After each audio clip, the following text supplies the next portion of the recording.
if you're 60 plus years old and you have a pension, you have a house, you have no debt, you're going to look at the liberal one and go, hey, you know what? It's going to, take care of me and I don't have to worry about it. If you're an 18 to 39-year-old who is going to worry about a job, worrying about paying for the groceries, worrying about, housing, they're going to lean towards the conservatives. So it's just interesting. The platforms are speaking to different audiences, and again, we'll see who comes out.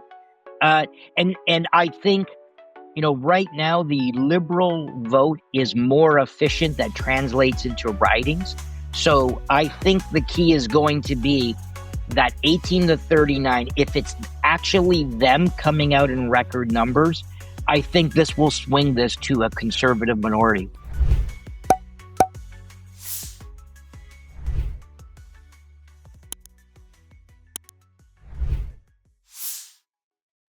Welcome back to The Tank, John. We are just a week away from the Super Bowl of politics in Canada. How you doing? Good. How are you? I'm good. I mean, it's obviously, I don't know if you've already got your early vote in, but I sure got mine in. Record 7.3 million people voted in advance polling in the current election campaign, which is about 1/4 of all the people who are registered to vote have already voted. This is a 25% increase from the 5.8 million people who had voted in advance polls in 2021 elections. So people are obviously getting off their butts and getting out there to vote, which is a great sign. We had the Easter long weekend as well, which maybe helped people find some free time to go out and vote. But there's about almost 28.2 million people who are registered to vote in the elections. So I would love to hear your thoughts as sort of we head into this final push here on what you're seeing from both parties. Yeah, so based on the polling data, which I take with the biggest grain of salt, Yes. I think this is the last time we're going to really see even polling that anyone even cares, just because of the inaccessibility of it from who they're traditionally polling. Having said that, I kind of watch them to see directionally. It does appear that it's becoming tighter and tighter. And I am going to revise my earlier prediction that I do believe this is going to be a minority government, unfortunately. But I don't know who's going to be that minority winner. And I'll tell you, the early polling, which by the way is spectacular, right? I mean, this is what you want to see, irrespective of what the result is. The question that I have asked some folks who understand polling well is that excess of 25%, is that coming at the 18 to 39-year-olds, i.e. the folks who don't traditionally poll, which would be awesome, of course, but that favors the conservatives? Or is it every 60 plus year old, in Canada has gotten out and voted, which that would favor the liberals? I don't have any data to support either one. You look at videos and stuff, but it's not. I don't think it's indicative. So that to me is going to be if someone knew what that data really was, that would be an interesting indicative direction of which of the two minority choices it might be. Yeah, I think you're jumping over to my side, where a minority government is what we thought was going to come out here, and I think that's unfortunate. Obviously, people are looking to have one direction or the other here, and I'm really kind of disheartened by the fact that we're going to have another sort of situation like this. I don't know which way it's going to go either, but for all the effort that's been put into this election, to come away with a minority government in this situation just begs the question of what are we doing here? And so we had two platforms that were dropped in the last few days, right? We had Mark Carney's Liberals drop their platform, which I know you had made some comments about online. Would love to get your take there on it. And then we can switch over to Pierre's team. Yeah. So, on the Liberal platform, I mean, there's not really any surprises per se in terms of the policies. A lot of them were pre-announced. What did really surprise me was how virtually no policy was dropped or changed, and it was just a net ad. Everything was a net ad, like nothing has happened, that nothing happened over the last 10 years. And there's just no learning lesson from it. I just thought it was rather egregious on the massive deficit spending. And as you know, there hasn't been a deficit projection that they've met. So that's the bare minimum. Um, the other thing I would say, and this is the interesting part of the analysis, and again, it's really hard to figure it out, but they do have different growth assumptions, but the fundamental underpinning it, because there is basically zero on the energy, oil and gas extraction, distribution, etc. As you and I had indicated, despite you and I being tech folks, we both agree that that is the quickest and most immediate impact to growth in this country.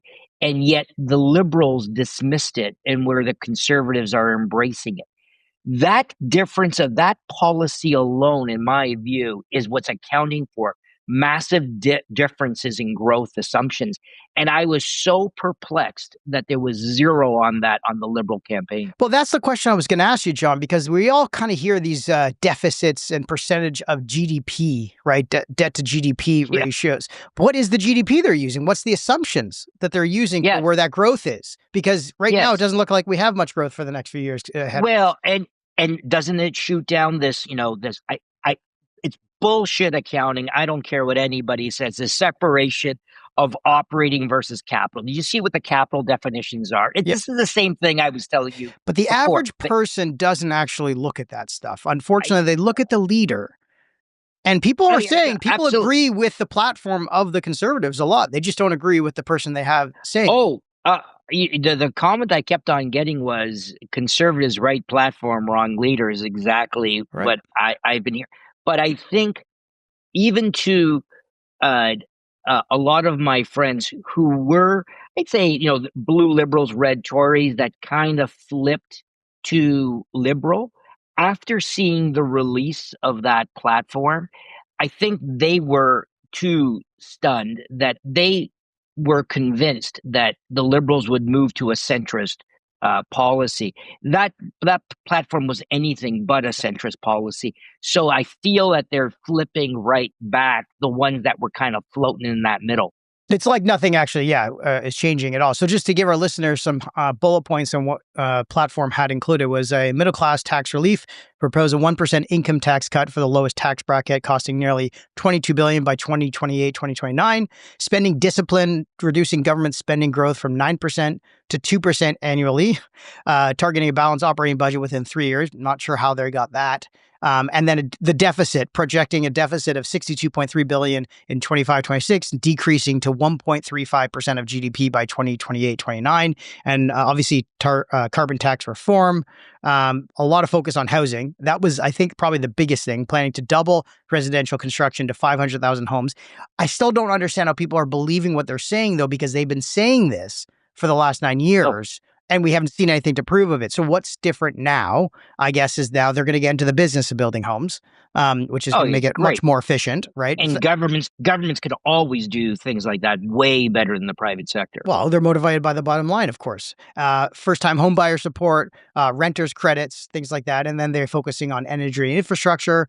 So that's on the liberal side. Now let's switch over to the conservative side, which you obviously had been able to read over the weekend. What are your thoughts on this? There were some really good nuggets in here. Some things were a little confusing around like the AI cuts and stuff like that. I'll explain that. Yes. Yeah, no, I would say the expectations of deficit was far more in line to my expectations. It's not going to be a rosy picture. We all know that. And the ideological difference on the conservative platform was twofold. They acknowledge spending cuts on inefficiencies must be a core part of it. Like the fact that was completely absent strange in the liberal, it was very odd to see that, number one. Number two is the ideological approach. And this is what I keep on saying, folks. it's not a right or wrong. I have a particular view, but who cares? The ideological view is solving Canada's problems. Do you solve it with a state-led approach or an entrepreneurial-led approach? And the liberal platform is really state-led, and the conservatives is entrepreneurial-led. And what entrepreneurial-led really means is get all of the crap out of the way that's been getting in the way of the entrepreneurs to do what they do best, and provide some level of support to help them. Now, one area that you just pointed out was on the AI front, which a lot of folks in the tech community were scratching their heads over. I did have an opportunity to chat with one of the conservatives, saying, "What is that all about?" And what they're saying there, although I think they should have described it better, it's a reallocation.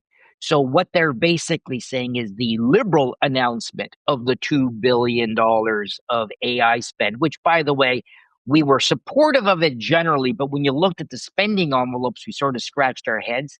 They're basically saying, look, get rid of that, but there is a lot of other spending envelopes, particularly within ISED, that they disagreed with, particularly dollars going to foreign multinationals, et cetera.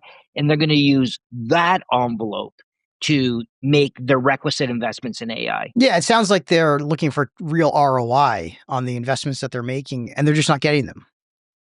Well, a lot of them are indiscriminate, and they were going to for supporting foreign-based AI providers. We talked about like a CoreWeave, like that was just asinine to do that sort of stuff. So, anyways, the point is, people reacted, and rightfully so, on that AI, but it is a reallocation of dollars. Yeah. But to go into the right buckets, supporting Canadian-based businesses. The one thing I thought was really interesting about the conservative platform is it was very quantifiable, a lot of the stuff that they had mentioned. So like the cutting income tax to 12.75%, the $5,000 TFSA boost when investing in Canada, deferring capital gains if reinvesting in Canada, no GST on Canadian-made vehicles, no GST on new homes under 1.3 million. Right. And then they go through the energy policies, the pipeline, obviously building a national energy corridor, getting pipelines going from west to east, law and order in terms of like security, workers and family benefits, retirements locked in for 65 plus, ending taxes on this was beer and wine tax hikes. And then obviously focusing on our sovereignty and security, and then the next generation of skills and training. That is something I think I thought the Liberals would have had that in their platform. Train 350,000 skilled trade workers, 4,000 grants for apprentices, things like that, fast track to EI payments, just some of these things that we are hearing about constantly, but we don't hear an actual plan of what they're going to do. It seems like the platform that Pierre and the conservatives put out did have a lot more quantifiable points to it than what I heard from the same kind of carny fiscal policy framework. Yeah, and it's going to be interesting to see again if you're 60 plus years old and you have a pension, you have a house, you have no debt. You're going to look at the liberal one and go, hey, you know what? It's going to, take care of me and I don't have to worry about it. If you're an 18 to 39-year-old who is going to worry about a job, worrying about paying for the groceries, worrying about, housing, they're going to lean towards the conservatives. So it's just interesting. The platforms are speaking to different audiences, and again, we'll see who comes out. And I think right now the liberal vote is more efficient. That translates into ridings. So I think the key is going to be that 18 to 39. If it's actually them coming out in record numbers, I think this will swing this to a conservative minority. Yeah. So just maybe lastly, to explain to some of our international listeners how this actually works here when you have like the ridings with the MPs and how, the prime minister is just running as an MP, and is the elected nomination for the prime minister, right? You're not electing Carney, right? You're not electing Pierre. No, we don't vote. We don't vote for the prime minister. We don't vote for the prime minister in Canada. They don't really have the same amount of powers, executive orders as the U.S. Leaders do, and so this is a very different sort of game of chess. A lot of the times, you're really working with numbers here and trying to find the best ways to get your ridings to show up and also vote the way you want, because everyone knows that in Ontario and Quebec, we've have the most amount of seats. And so everybody's kind of jostling around that. You don't see a lot of campaigning happening in Saskatchewan and Manitoba, Nope. things like that. It's those swing states we have, I guess, is what people swing ridings. Yeah. Yeah. And also, just like the United States, there was always a dislocation between the who won the popular vote versus who had the most, won the most seats in Yeah, the United States. It's the same thing in Canada here. totally. The betting view is that the Conservatives will edge out on the popular vote. But does that translate into more seats? And that's the big question here as Yeah. well. Yeah. Well, switching gears here, John, Google back in the news, losing a second major antitrust case, breaking out, Yeah. looking inevitable right now. Right now, a Virginia court ruled that Google violated antitrust laws by monopolizing ad tech, specifically the market for ads on independent websites. And this ruling is Hmm. following last year's separate verdict that Google had an illegal monopoly in search, significantly upping the pressure of a forced breakup of the company. So right now, there's a huge monopoly. It's ad servers used by 90% of publishers. It's ad exchange, where ads are basically auctioned off, are used as well by a majority of the market. So this is something that is coming more and more to a head. My favorite part of this whole story, though, is that OpenAI put up their hand and said, you know what? We'll buy Chrome. I saw that. We'll Yeah. help you out, our friend. Yeah. Yeah. We'll Yeah, buy we'll Chrome. take the No problem. we'll take the problem off your hands. Yeah, Yeah. And then we'll force everybody out using a Chrome browser to use OpenAI. Great. yeah, exactly. We all win at the end of the day, right? But I think Yeah. about Yeah. this like maybe going back to like the days of when Microsoft and Ballmer were in the sort of DOJ crosshairs. And, Yes. could you imagine though if they were forced to break up like the browser back then, and basically Google, which was the upstart, was able to acquire the browser from Microsoft, and they were only able to focus on their operating system? How much more screwed would we have been? Right? The Yeah. fact that they were Yeah. actually able to keep it, and then go up against, the others. I mean, they acquired like Mozilla and sort of, the other browsers that, the browser space as well from DuckDuckGo. But Yeah. I mean, this is something you cannot let happen. What's interesting always is these discussions are 10 years too late. I know. So the same thing happened now with Microsoft. So for your listeners, it was the Netscape browser that That's right. that they were bundling with the Microsoft product, and they thought it was an unfair advantage. And that was a very serious trial. And in fact, some say that's what triggered Bill Gates to actually give up his CEO role, because he wanted to extricate himself from the situation. But Google then comes around and builds the best search engine in the world. And all of a sudden, it almost became, well, I guess it really didn't matter. So here, what's interesting on Google's situation now, on the ad tech one, they seem to be less concerned about dropping it. But on the Chrome one, I mean, that's a big search advantage. But now we have the LLMs coming out, and I observe my kids, and my kids, the way that I use search, they're using the LLM in the Yeah, for same sure. way. So by the time there is a resolution, and I suspect this is what Google's going to do, is going to push it out, and they're going to keep on objecting to that. The technology world is going to be upended anyway, and the whole search domination just might not be there after all. But I was a little surprised that they ruled against the Chrome browser as well, even though it was even more clear what they were doing. I just thought that the market has moved to a new point, but they look in the backwards on Yeah. these things. Yeah, absolutely. I mean, I use it for everything personally, is searching, for recipes, for things. The only thing is it's not good for localized search, right? So if you're actually Yeah. searching for like map stuff and like things around like restaurants that are open, right, near you. It's not good for Yeah. that. It's more generic searches. But just last thing on the markets, John, as we sort of talked about this sell everything US mantra that kind of took hold over the last few weeks, there's Yes. more, I'm seeing more things online around this sort of conversations around maybe it's better to own, in your, investment portfolio, an ex USA bucket, like an MSCI World Index, because that right now is performing better than the US market is. Um, Yeah. so to date, 25 up until about April 18th, the international stocks ex US is up 6.5%, and US stocks are down 9.8%. Right. Right.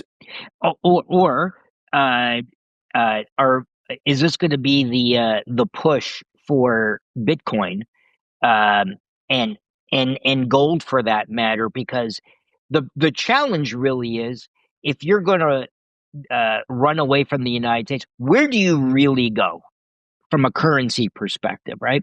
And so I'm hearing more and more folks saying, you know what, I'm parking into Bitcoin and just waiting for whatever carnage so that I don't have to actually predict which currency is going to get hit next. It's unbelievable how gold bugs continue to make hay every single time there's upheaval in the Every world. time. Every time they are just absolutely making significant amounts of money. And if the things are not in focus, if gold is not, the focus for the year, everything's in tech or everything's in AI, they just sit in their hands and they wait and they just collect Yeah. cash flow. Isn't it amazing? I'm on a chat group of great folks, and it's essentially gold bugs with Bitcoin crypto enthusiasts. And I got to tell you, they're licking their chops right now. And you know who's winning out in the debates now? I don't know if it's skewed because I can't see who all the folks are, but the gold bugs are winning out over the Oh, Bitcoin bugs, which they're is killing interesting it. in the I debates. mean, gold's up 25% since the start of I the know. year, right? Yeah. The Troy ounce right now is sitting over 3,300. And there's talk of it getting to maybe 5,000, on the weakening US dollar. So, what happens in the Federal Reserve, we'll see. But until next time, John, we'll see you soon. All right. See you.